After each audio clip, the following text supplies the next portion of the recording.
Jason had always been confident, handsome, and used to having all eyes on him. But lately, those eyes seemed to follow him everywhere, even when he was alone.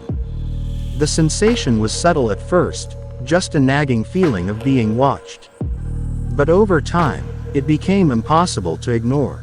In the quiet moments, Jason felt a presence, an unsettling awareness that something or someone was observing his every move. Desperate for answers, Jason visited a psychiatrist. He was diagnosed with paranoia and anxiety, given medication, and assured that his symptoms would fade. But the medicine did little to soothe his growing fear. Shadows flickered on the walls, and strange noises echoed through his apartment.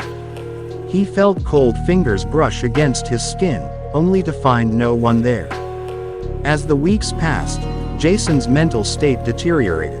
He couldn't shake the feeling that he was losing his mind. Then, amidst his turmoil, a name resurfaced in his mind: Elena, his ex-girlfriend. Elena had been suffocating, always needing his attention and presence.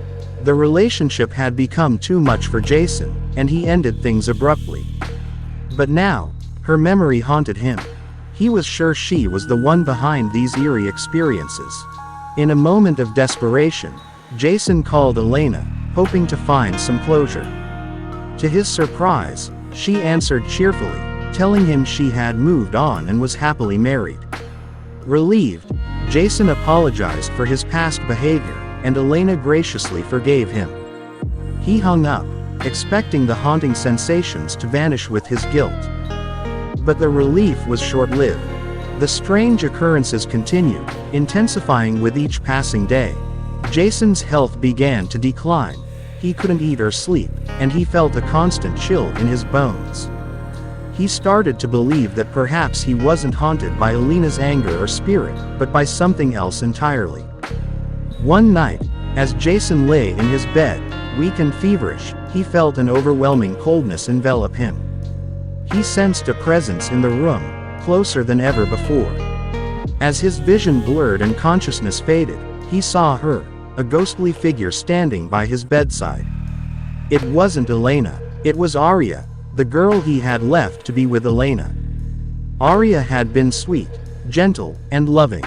But Jason had found her too quiet, too reserved, and had left her without explanation.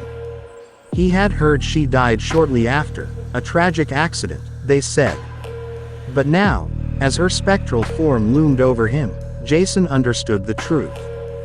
"You left me for someone more demanding, someone who couldn't let you go," Aria's voice echoed in the room, cold and distant. "But now, I'm here, just as you wanted, always with you, never leaving." Jason tried to speak, to apologize, but his voice failed him. Aria's eyes bore into his soul, filled with a sorrowful anger. "I came back for you, but you couldn't handle it. It was never my fault," she whispered, her voice fading as she disappeared into the shadows. As Jason's soul left his body, he realized the truth. It wasn't Elena or even Aria haunting him. It was his own guilt and regrets, the consequences of his selfish choices.